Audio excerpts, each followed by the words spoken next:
É a paz do Senhor, que irmão Felipe. Estamos aqui para continuar nossos estudos na carta de João. Paramos no capítulo 3, no versículo 10. Hoje continuaremos do versículo 11 em diante. Amém? Esta é a mensagem que vocês ouviram desde o princípio, que amemos uns aos outros. Não sejamos como Caim, que pertencia ao maligno e assassinou seu irmão. E por que o assassinou? Porque Caim praticava o mal e seu irmão praticava a justiça. Portanto, meus irmãos, não se surpreendam se o mundo os odiar. Se amamos nossos irmãos, significa que passamos da morte para a vida. Mas quem não ama continua morto. Quem odeia seu irmão já é assassino. E vocês sabem que nenhum assassino tem dentro de si a vida eterna. Sabemos o que é o amor porque Jesus deu sua vida por nós. Portanto, também devemos dar nossa vida por nossos irmãos. Se alguém tem recursos suficientes para viver bem e vê um irmão em necessidade, mas não mostra compaixão, como pode estar nele o amor de Deus? Filhinhos, não nos limitemos a dizer que amamos uns aos outros, demonstremos a verdade por meio de nossas ações. Com isso saberemos que pertencemos à verdade e nos tranquilizaremos quando estivermos diante de Deus. E ainda que a consciência nos condene, Deus é maior que nossa consciência e sabe todas as coisas. Amados, se a consciência não nos condena, podemos ir a Deus com total confiança. E dele receberemos tudo o que pedimos, pois lhe obedecemos e fazemos o que lhe agrada. E este é seu mandamento, que criamos no nome de seu Filho Jesus Cristo e amemos uns aos outros, conforme ele nos ordenou. Aqueles que obedecem a seus mandamentos permanecem nele, e ele permanece neles. Sabemos que ele permanece em nós, porque o Espírito que ele nos deu permanece em nós. Então o versículo 11 diz assim: esta é a mensagem que vocês ouviram desde o princípio. Ou seja, desde o princípio quando? Desde o princípio da carta, porque desde o início da carta ele está falando isso. Desde o início da conversão deles, porque desde que aceitaram a Jesus já era ensinado isso, né? Desde o início da conversão deles ao Evangelho, e desde o início do ministério de Jesus na terra, que Jesus já ministrava e falava sobre isso, né? E que mensagem é essa? Que amemos uns aos outros. Não é aqui o amor ao próximo como a si mesmo. Aqui não está falando do mandamento, amar o próximo como a si mesmo. Embora este mandamento também está inserido nesta frase. Mas se trata do amor fraternal na comunidade cristã. Um amor sincero, não fingido, não condicionado, sem reservas. Porque este é o amor que imita o amor de Cristo, né? Porque quando amemos uns aos outros, é o que Jesus falou, né? Quando vos amardes uns aos outros, todos saberão que sois meus discípulos. Nisto todos saberão que sois meus discípulos, quando vos amardes uns aos outros. Vamos ler essas referências para nós, que traz a ideia do que Jesus ensinou em seu ministério. Elas também estão registradas no Evangelho de João. João 15, 17 e João 13, 34 e 35. João 15, 17. Este é o meu mandamento: amem uns aos outros. E 13, 34 e 35. Por isso, agora eu lhes dou um novo mandamento: amem uns aos outros. Assim como eu os amei, vocês devem amar uns aos outros. Ou seja, esse amar uns aos outros não é um amor qualquer. Não se trata de um amor qualquer. Se trata de um amor tendo como referência o amor que Cristo nos amou. Ele diz: do mesmo modo como eu vos amei, amai uns aos outros. Ok? Prosseguindo em nossa reflexão. Versículo 12. Não sejamos como Caim, que pertencia ao maligno e assassinou seu irmão. E por que o assassinou? Porque Caim praticava o mal e seu irmão praticava a justiça. A conduta moral de uma pessoa determina em muito a posição ou o lado ao qual ela se posiciona. Quando alguém é do maligno, ele levanta as bandeiras do maligno. Então, é uma coisa clara que João deixou aqui. Por que Caim assassinou? Ele diz Caim que pertencia ao maligno. Porque ele pertencia ao maligno. Ou seja, a bandeira, o lado que ele se posiciona, a posição que ele tomou, né? A conduta moral, a posição que ele determinou no seu coração de escolher, né? Aquela conduta diz muito o lado em que ele está. Quando uma pessoa toma uma certa postura, ele está dizendo quem ele está seguindo. Se está seguindo a Jesus ou se está seguindo a Satanás, né? Porque Caim praticava o mal e seu irmão praticava a justiça, continua João, né? O caráter e a conduta justa sempre produz um incômodo nos injustos, ainda mais quando quando essa conduta denuncia os seus próprios pecados. A conduta justa vai incomodar um injusto ou não? Mas quando aquilo vem confrontar o seu próprio pecado, certamente vai confrontar e certamente vai irritá-lo. Ou seja, se é algo que ele não está fazendo, então ele não vai estar nem aí. Pode ser que até ele louve a conduta justa. Mas se é algo que ele está fazendo, ele já começa a se irritar, já não gosta muito disso não. A conduta justa de Abel denunciou a conduta de Caim e o resultado foi o assassinato de Abel. No mundo existem muitos freios e barreiras morais que impedem os injustos de darem completa vazão à sua ira. Muitas pessoas até querem fazer o que Caim fez, mas não faz. Existe uma barreira moral colocada por Deus neste mundo. Mas em seus corações eles confessam seus desejos malignos. Ou seja, em seu coração eles confessam, eles expressam até mesmo com a boca. Assim, eu odeio fulano, né? Eu queria que fulano morresse. Tem aquela conduta iracunda. Por isso Jesus no sermão ensina, no sermão do monte ele ensina, nós afastarmos do mal na raiz.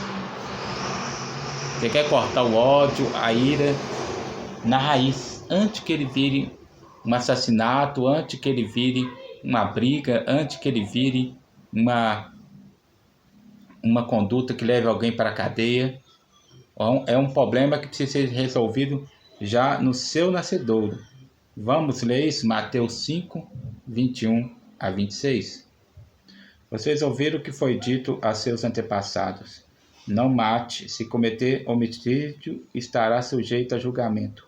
Eu, porém, lhes digo que basta irar-se contra alguém para estar sujeito a julgamento.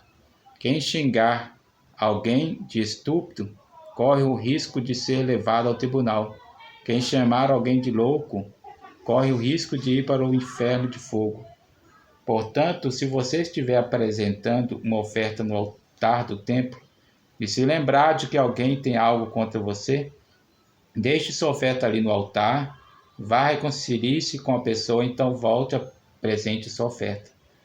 Quando você e seu adversário estiverem a caminho do tribunal, acertem logo suas diferenças. Do contrário, pode ser que o acusador entregue ao juiz e o juiz a um oficial e você seja lançado na prisão. Eu lhes digo a verdade, você não será solto quando não tiver pago até o último centavo. Tá vendo? Né? Vamos lá.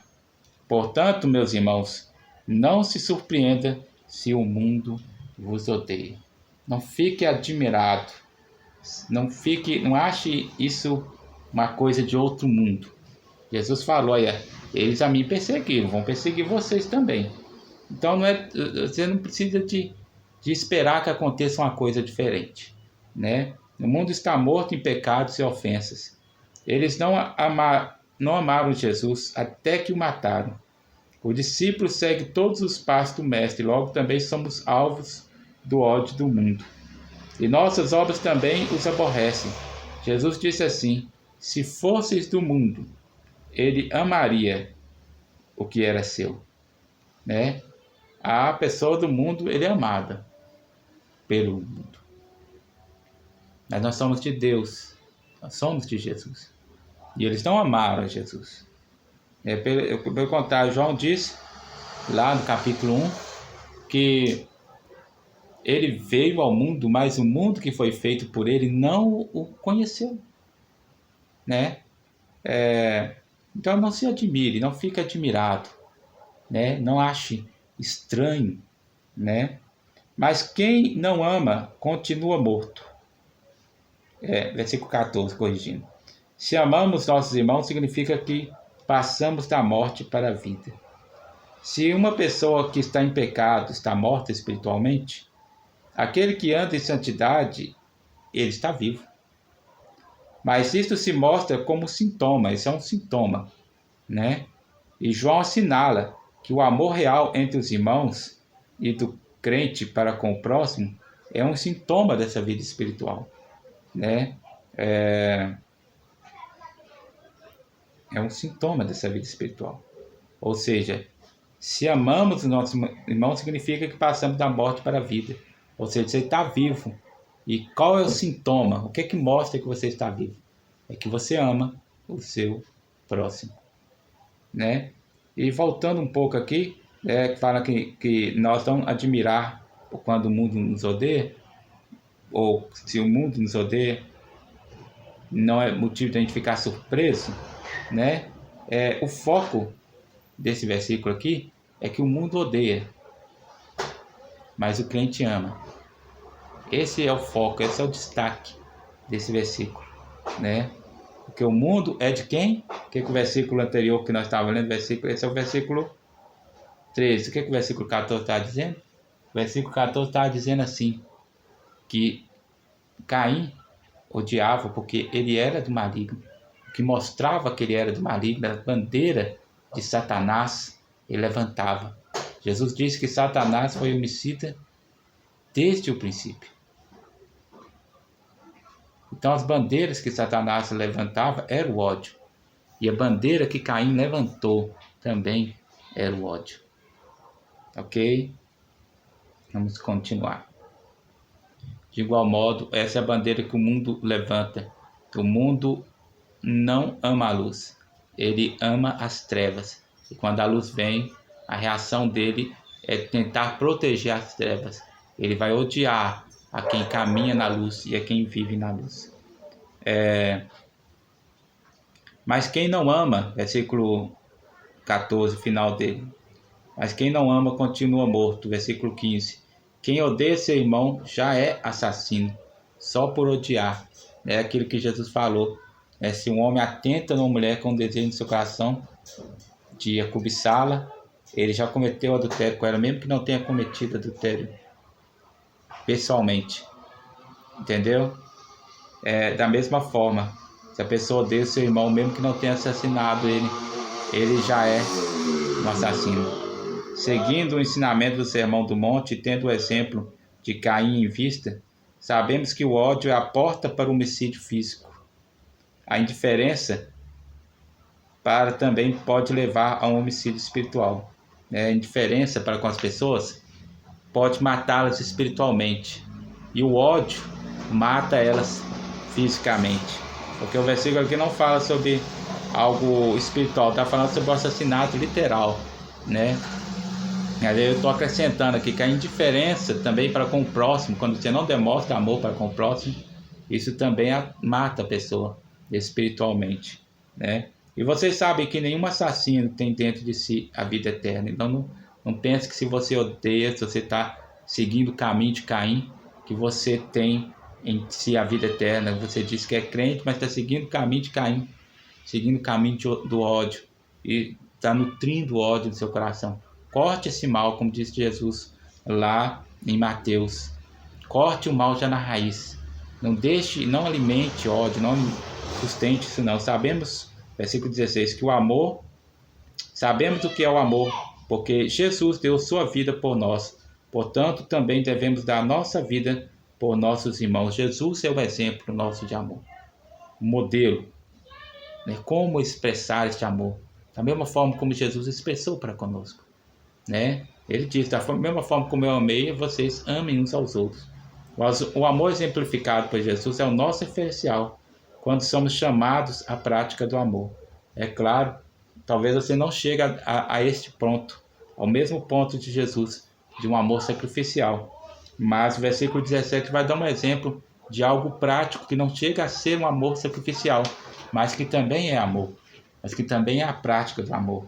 Se alguém tem recursos suficientes para viver bem e ver um irmão em necessidade, mas não mostra compaixão, como pode estar nele o amor de Deus? Então, se você tem condição de viver bem, está sobejando as coisas, e vê um irmão em necessidade, você endurece o coração, como pode estar o amor de Deus em sua vida? É isso que João chama a atenção. João vai de um exemplo radical, que é o exemplo da morte e do sacrifício de Jesus, a um exemplo pequeno, mas comum do dia a dia, que é a necessidade física. Você vai sempre achar pessoas físicas necessitadas fisicamente. Jesus disse isso quando aquela mulher ungiu ele e as pessoas reclamaram, né, por ela ter gastado aquele óleo caro, aquele perfume caro.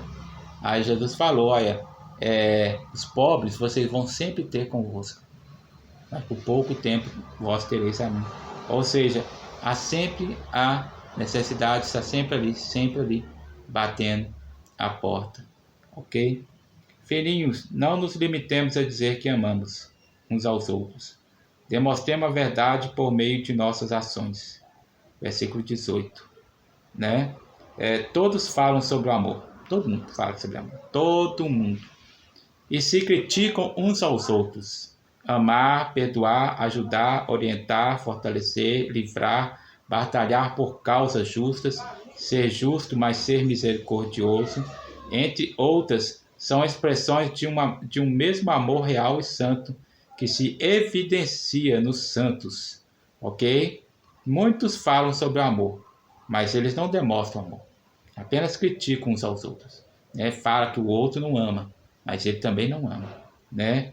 Mas a prática do amor está implícita nessas coisas: você perdoar, você ajudar, orientar, fortalecer alguém, livrar alguém, batalhar por causas justas, ser justo, mas ser misericordioso, né? Entre outras expressões do amor prático, né?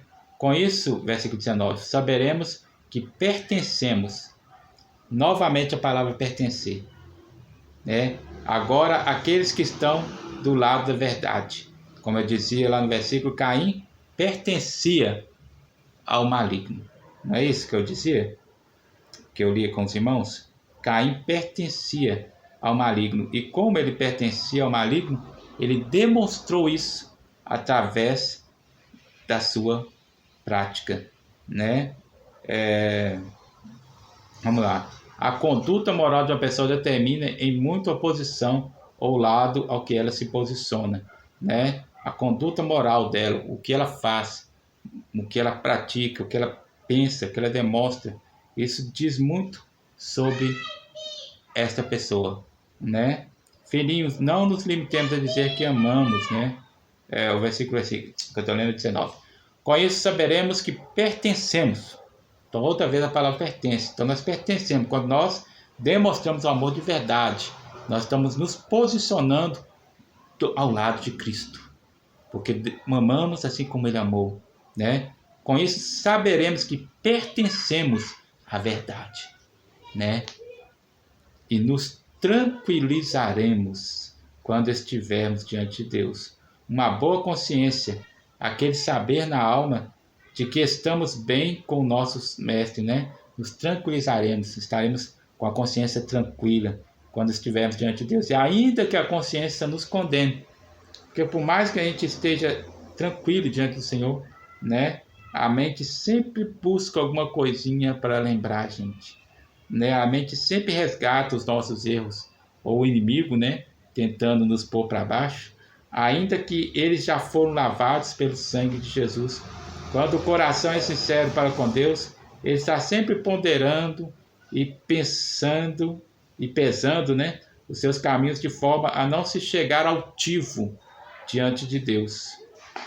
Sabedor que Jesus é aquele que nos santifica pelo seu sangue, pela palavra de Deus e pelo Espírito Santo, e que o Espírito Santo resiste ao orgulhoso, mas dá graça ao que se humilha. Então, você, ainda que seu coração te condene, você vai chegar ali quebrantar diante de Deus, mas saiba que Deus é maior. Ele é maior e Ele vai perdoar os nossos pecados, né? Ele é o nosso advogado, como disse João lá no início dessa carta, né?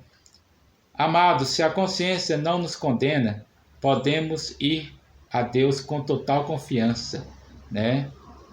Por outro lado, estando agora com a consciência tranquila diante de Deus, certo de que nossos crimes, nossos pecados foram justificados por Jesus, quando nele cremos ao Pai e ao Pai recorremos, arrependidos, pedindo perdão e recebendo assim uma tranquilidade e ousadia em nossos corações, porque o Espírito Santo opera ali, santificando as nossas vidas, né? E aí a gente fica com a total confiança, fica tranquilo e ousado para se chegar diante de Deus. Prosseguindo aqui. E dele receberemos todo que pedimos, pois lhe obedecemos e fazemos o que lhe agrada. Esse final de frase tira a ideia de que alguém com a consciência cauterizada pelo pecado possa se valer de achar que possa receber algo da parte de Deus. Vamos pensar aqui. Se a nossa consciência não nos condena, temos total confiança diante de Deus e dele receberemos tudo o que pedimos, por lhe obedecemos. Então esse não condenar da consciência está relacionado ao fato de que essa pessoa obedece e agrada a Deus. Então não é questão da pessoa ter uma mente cauterizada e chegar perante uma mente onde a consciência não acusa ele pensar que pode, porque a consciência não acusa ele de nada, ele pode chegar perante Deus e saber que Deus vai lhe ouvir em tudo que ele pede. Não. Esse versículo joga por terra essa ideia. Ele não terá essa liberdade, porque ele está errado, ele está simplesmente ignorando os apelos da sua consciência, ele está cauterizando-a, né? Mas o versículo diz que a gente chega com total confiança e sabemos que dele receberemos tudo o que pedimos, porque lhe obedecemos e fazemos o que lhe agrada. Este é o mandamento. Que mandamento? Voltando, João fala de novo sobre o mandamento. Que creiamos no nome de seu Filho Jesus Cristo. Crer em Jesus Cristo. E aí o outro mandamento, que é o que Jesus nos deu, que amemos uns aos outros, conforme Ele nos ordenou. Ou seja, como assim conforme Ele nos ordenou? De que forma Jesus nos ordenou amar uns aos outros? Da mesma forma como Ele nos amou. Essa é a forma que nos ordenou. Aqueles que obedecem a seus mandamentos permanecem nele. Que mandamentos? Esses 2 mandamentos e os mandamentos que tem na sua palavra, né? Mas o foco principal de João está nesse mandamento. O mandamento de que a gente creia no nome de seu Filho Jesus Cristo. Porque o nome de Jesus é o nome que nos salva, que nos santifica, né? E que obedecemos ao mandamento de Jesus de vivermos na luz, de amarmos uns aos outros, não odiando nosso irmão, sendo justos, né? Aqueles que obedecem seus mandamentos permanecem nele, e ele permanece neles. Ao mesmo tempo que nós permanecemos em Cristo a obedecermos, sabemos que pela nossa obediência o Espírito Santo de Deus está sobre nós e Jesus Cristo está em nós. E sabemos que ele permanece em nós, porque o Espírito Santo que ele nos deu permanece em nós. E isso testifica que Jesus Cristo